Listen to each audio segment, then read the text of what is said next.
today's video to join me in bringing you some amazing bookish content. And as you can see by today's title, I'm going to bring you 5 books to help you get out of a reading slump if you happen to be in one, as well as a few tips and tricks. So without further ado, let's jump into today's video.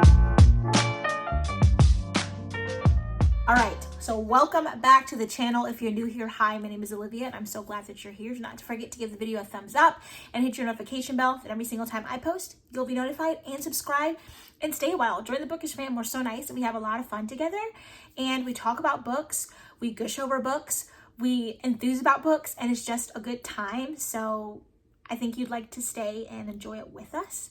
But yeah, let's dive right into these books. So I have 5 books here, and they range from YA, middle grade, adult. There's some romance, there's some regular fiction, there's some fantasy. There's just a variety. There's some thriller in here. And so I think it's a good selection to help you if you happen to be in a reading slump. Now, when I read these books, I can't remember a time that I was in a reading slump while reading them, but because of what they did for me, because these books, literally every last one of them were 5-star reads for me, they were books that I could read again, gladly read again, and completely enjoy a second time. They are books that kept me on my toes. They were books that never got boring. They were books that were full of so many twists and turns, ups and downs, good and bad moments that just made it so full and rich, and I want to share them with you, as well as I'm going to give you guys a few tips and tricks of things that you can do if books necessarily aren't the reason why you're in a slump, but maybe your environment, maybe the things that you're doing, and hopefully it helps you get out of that. And if you have any books that have ever helped you get out of a reading slump, leave them down below, as well as any tips or tricks that you might have that maybe I haven't mentioned, just so that our community can grow and none of us ever feel like we have to be, downcast because we don't have anything to read or we don't know what to do to get us enthused again. But just to dive into the very first book, we'll start with middle grade, and I bet many of you guys can say the very same thing with me. This is the first time I've ever read the series, but that's going to be book number 1 of Harry Potter and the Sorcerer's Stone. I know. I'm really late into the game, and I've said that every single time I talk about Harry Potter books, but I've just started this series and I am currently on book number 4, and I have been loving it. But this book right here took the cake. First of all, I tabbed it to literal high heaven, and when I read this, I don't even know. I don't know what I expected. This was a 5-star read for me. I think I went into this wondering if it was just hyped up because everybody liked it, and maybe I was going to be the one who did it, but I cannot tell you what it was besides just it's freaking amazing. But this was the best read ever. It was a very fast read for me. I loved all the different characters in the book. I loved Hogwarts. It was just like I was immersed into a world I never knew existed, and I can definitely say where all the hype is. So if you ever find yourself in a slump, and maybe you're not someone who reads a lot of middle grade, maybe you've never even read Harry Potter, I would say let this be your first series. Pick this up and dive into it. You will immerse yourself into this world. Sometimes when we read things, we feel like there has to be some like deeper meaning and something we have to miss. But the way that J.K. Rowling wrote this book, it was so good that it didn't even take much effort to enjoy it. It was just amazing. It was just like you could simply sit there, flip the pages, and have the best time of your life. You didn't have to do any special thinking. You didn't have to remember something from 5 pages before. None of that. It was just so effortless and amazing. So if you find yourself in a slump, pick up Harry Potter book number 1. I'll have it linked down below. And I kid you not, it's going to help so much. First of all, it's going to make you so excited you want to keep reading the books, but then again, it might just make you super excited, make you want to pick up something else. But still, pick this book up if you're ever in a slump. I highly recommend it. Then the second book I'm going to get into is, again, a series that I'm currently in the middle of. And when I read this book, again, another super fast read. It was like, just like J.K. Rowling's book, it was, let me see if I can like set it up to like give us some little ambiance in here. You know what I mean? I'm filming in a different area in my bedroom today. But like, reading this book was so effortless, just like Harry Potter. It was like, I don't know, like slicing butter. I don't know. It was just that good, like a glazed donut. It was like that glazed donut good, glistening hot off the press good. Like, okay, we have Shatter Me book number 1. This was amazing. And just going through it, you're learning so much about the inner thoughts of this character. Currently, she is dealing with the fact that her body cannot be touched. Literally, if she touches anything, she's going to kill it, and she can hurt it and harm it. And now the world is in like this dystopian end of the world. The reestablishment has taken over, and she has now been locked in this asylum and has no clue what's going on. But throughout this book, you're learning to see that there's actually someone who has the ability to be touched by her and not be affected by it. And so you're seeing this love and this romance so rich and just like captivating, because for all of her life, she's been rejected by her family, her friends, because she can't touch anyone. But she's finally found Adam, who is able to touch her. And when I say, that's all I have to say. All I can do is sigh. If you're in a reading slump, and you want some fantasy, you want some YA fantasy with some romance that's just going to tickle your fancy, pick this up. You will thank me later. Thank me after you read it. Come back to this video. Let me know down below. But honestly, pick this up. It was amazing. I don't even know. These two books here, honestly, these are probably going to fall. But like these two books here, when I say it was like love at first sight, yes, it was. I'm not even kidding with you. I'm not even joking. There's no room to joke. Like, oh, and it fell. There's no room to joke. Like, I'm being legitimate here. Love at first sight. When I read both of these books, it was like, I don't even know, strawberry cheesecake. I mean, maybe I need some sweets. Maybe that's what it is. But literally like a strawberry cheesecake moment with a little caramel drizzle. Like hot pumpkin pie, sweet potato pie. Like it was that good. Pick them up if you're in a slump. I promise you will love them. Then going into the next book, we have a psych thriller here that honestly, I'm going to bring it out a review for you guys so I can give you my insight, scoop, and thoughts. So I'll try not to give too much away here.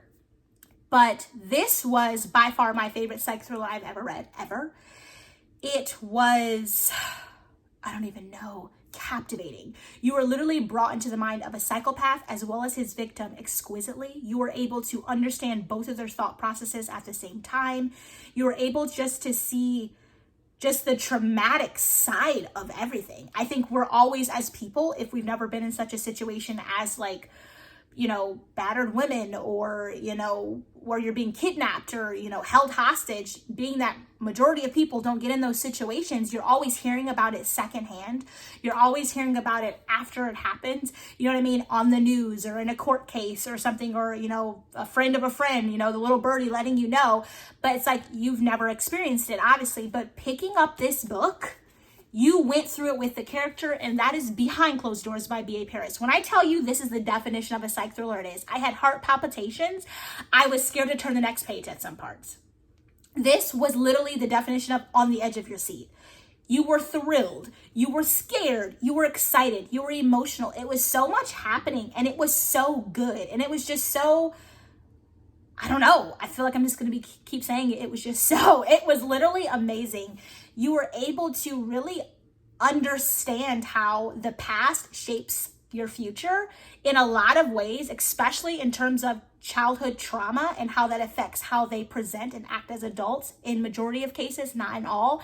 And I think this really showed how negatively it can impact you when you go through a lot of traumatic things in your childhood, and how it can cause you to be an evil, terrible person as an adult. And so for me, it was just captivating. I absolutely love it. I'm a person who loves psych thrillers. I love true crime. I love investigative TV. I love all of those things. So this was amazing. And if you're in a slump and you happen to be someone who just wants to be brought to the edge of your seat and kind of woken up a little bit, this is the book for you. And I highly recommend it. Again, 5 stars. Loved this book. I cannot tell you guys enough. Like, honestly, this is pretty much just like a 5-star read video. But like, if you're in a slump, these are the books you need to read. I promise you, like, you will not be disappointed. And then to get into the next book, this is a romance. So obviously Shatter Me has a little bit of romance, but that is YA. This is an adult contemporary romance. This was so good. One of my favorite of all time romance tropes is enemies to lovers. I just absolutely love that. I love forced proximity. I love enemies to lovers. There's a lot of other ones, but those are like 2 of my favorites. And this book, I don't even know what made me get it, but when I say the quickest, most just self-indulgent chocolate cake of romance ever, in terms of enemies to lovers, in my opinion, yes, there's probably more. Let me know down below. But I love this. 5-star read for me. That was The Hating Game. If you're in a reading slump or you're reading romances that just aren't doing it for you, or maybe you're reading another genre and you just want something different, you want something fun and witty, this is the book for you. This follows two characters who happen to be at the same exact, I have not read it in a while, but they happen to be at the same exact, they're executive assistants to two different co-CEOs of a company. And they're both working to get the same position. They absolutely despise each other and hate each other. He's really by the book, rigid, and just kind of like professional man. And she's kind of quirky and different. And slowly but surely they start to fall for each other and their romance develops. And it is just like, it's everything, chef's kiss. Like, it's just all of the things and more. And so I highly recommend it if you're in a reading slump in terms of romance reads, or just in a reading slump in general. This is the book for you because it's just so good. It's never boring. It's not slow. It's constantly moving. Even just the whole, okay, you get the enemies to lovers trope, and so then you get the romance aspect of it because it's a romance book, but then just like the plot, the interactions, what's happening in the book, the story is so interesting and so fun that you want to read it. I definitely find with some romances, you're more into the romance aspect of it than the actual plot or what's going on in the book and what it's about. And so when you can find one that has both of those, it's ideal. And just stay tuned. I have a whole video coming out of my romance reviews and recs for recent romances I've read and just kind of my thoughts on them. So if you want to watch that, then hit that notification bell and subscribe, then you'll be notified. But yeah, this I recommend. If you're in a reading slump, grab this book, you guys. I hope I'm like convincing enough. I hope that everything that I'm saying is like giving you all the things that you need so that you grab these books and thank me later. But like, you need them. I'm not even kidding. Like, it would be a disservice to yourself to not read these, okay? And then the very last book, which is a hardcover. I took the sleeve off, which, I don't know, these kind of get annoying. But this is The Measure by Nikki Erlich. This was the first book I read of 2023, and I mean, that was the best time to read it. Honestly, if we could go back in time, the beginning of 2020, this would have been the book to read. But this was amazing. Again, tabbed her to the literal gods here. What can I say? I have a whole review of this up on my channel. I'll be able to link that down below. I also think I have a Harry Potter review. All of these, like, I don't think I've reviewed everything, but anything that I have on these videos will be linked down, on these books will be linked down below too. But this follows just our world.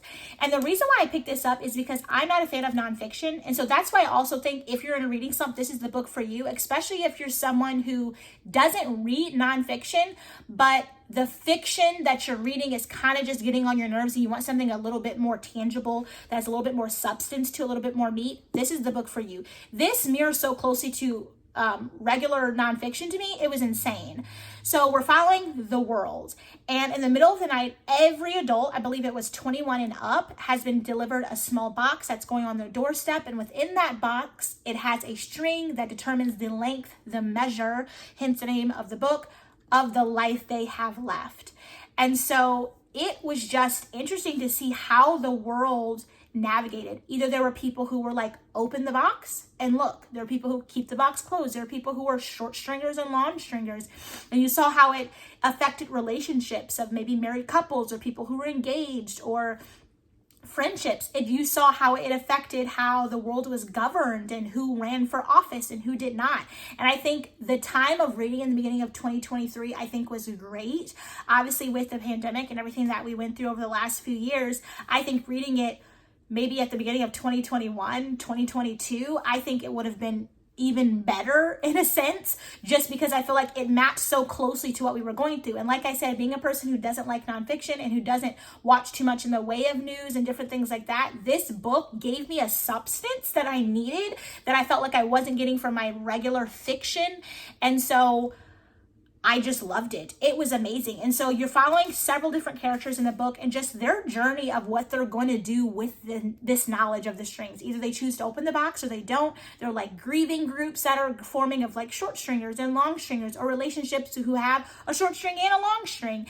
And you're just showing how they navigate through it. There's a little romance that develops. It's very sad. It's emotional, but it's also just interesting to see how the way she wrote this is exactly how things go in our world, exactly how movement starts and riots and protesting and, you know, us against them. And you can see how division is so easily brought about. And I think this book is good for somebody who likes, or maybe you like nonfiction, but they're a bit heavy. And so you want something that has a little bit of a fiction aspect to it, then this is for you as well, if you're in that type of slump. And so I think that's what I really love about Nikki Erlich's book, is that it was that cross between fiction and nonfiction? Obviously, no, it's not nonfiction, but it matches so closely to what we've gone through the last few years. You can pretty much say that it is. And then we have the fiction aspect of it, which it actually is. And so I just loved it. I literally cannot recommend it enough. I think I should put the sleeve back on so that you like, it's colorful. But this book, you guys, was amazing. And when I mean I tabbed it, I used a whole pack of tabs and I opened another pack of tabs. Like, that's how good it was. I just loved the book. And I think the time frame that I read it was so good. It was a 5-star read for me. Honestly, read it anytime. I think reading it now would be great. I think it's just a real eye-opener if you're a person who doesn't watch or follow a lot of trends or the news or just different things and articles and all of that. I think it's good to read because when you read it, it's almost like, oh yeah, literally that's what happens today. Even if you're not a person who's really up to date on too much things or pay too much attention for it, whether it's just for your, mental health and whatnot, it's like you realize how much it mirrors what everyday life is for us actually. And so I think that was just really amazing. So yeah, those are the 5 books right here. These are the gems that I have that I believe if you are in a reading slump, you need to grab a copy of, because these are going to be books that are going to, first of all, keep your attention. They're interesting.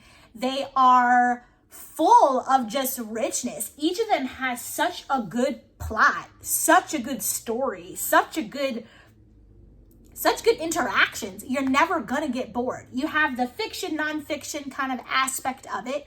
Then you're getting a little bit of romance, which is really nice, with a really good story of just seeing how women and men are treated very different in the workforce, so you're getting that aspect of it. And then you have this psychological thriller that's bringing out a lot of food for thought talking points. Then you have this really great YA fantasy dystopian novel where you're following what it's like to be in a situation where you feel utterly alone, but yet then someone comes to your aid. And then you have this amazing nostalgic Harry Potter book that talks about found family. I mean, you have everything in this. Everything. I highly recommend it. And I hope that you guys get them. I'll link them all down below. But then just to dive in to like the things that you can do also if you find that books necessarily aren't what's causing you to get in a slump, but maybe it's your environment. Try changing up where you read. If you read always in your room, laying in your bed, go read on your couch.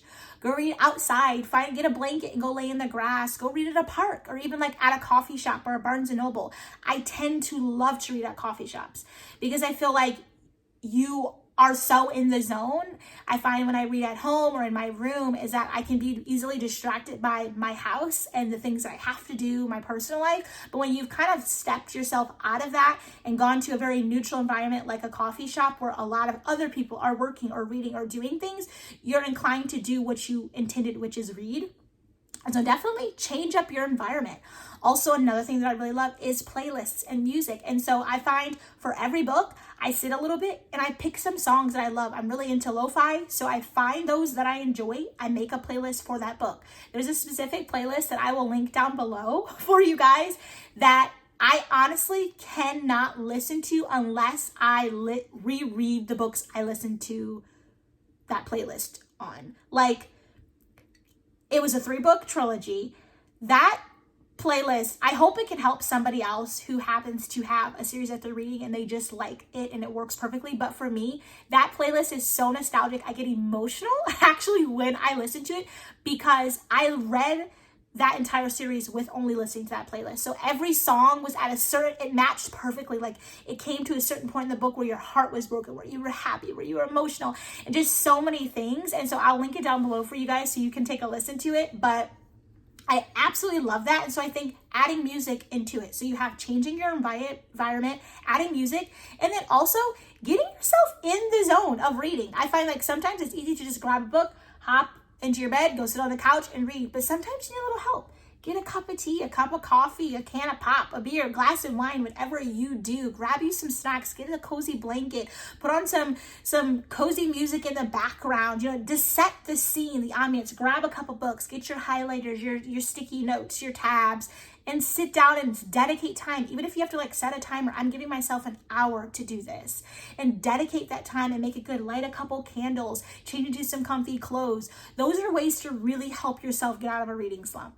Is definitely, first of all, change your environment, get a good playlist, and set the scene, set the tone of what you're doing, make it good for yourself. Choose like, I'm going to do this and this is how it's going to make it well. And then when you find that you're in that kind of slump, but you sat on your couch all day reading a book that's maybe getting a little bit boring, go grab you a copy of The Hating Game, make you a cup of tea, get your cozy blanket and get you a bowl of pretzels and sit on the couch and enjoy yourself. Or maybe you've been sitting, reading at the park and the book you're liking you don't enjoy. Okay, go to the coffee shop and make sure you have a copy of the Shatter Me series. Get yourself an iced matcha latte and a croissant and sit there with your AirPods or your Beats and your headphones. Turn on this nice playlist I'm about to give you and zone out. That is how you get out of that reading slump. So I really do hope that you guys enjoy. I hope that my enthusiasm and my bubbliness about these books has caused you to want to pick them up, because honestly, they are amazing. I will reread each and every one of these. Maybe I'll do like a whole month of rereading books that I've read that I've absolutely loved. Maybe I will. We'll see. Let me know if that would be good, but maybe I'll end up doing that. Maybe on my own time I'll do it. But these books are amazing. I highly recommend them. And then follow those 3 tips. Change your environment, find a good playlist to listen to, and set the scene, set the tone of what you're doing. Own what you're doing to make it what you want. And I guarantee those are some great ways to help you get out of a reading slump. And if you have any books or any tips or tricks, like I said, leave them down below to help out this fellow community of book lovers so that we can be the best book lovers we can possibly be. And subscribe and like the video and hit your notification bell. Then every time I post, you'll be notified. And it'll be such a good time to have you guys here. So without further ado, I'll catch you guys all in my very next video.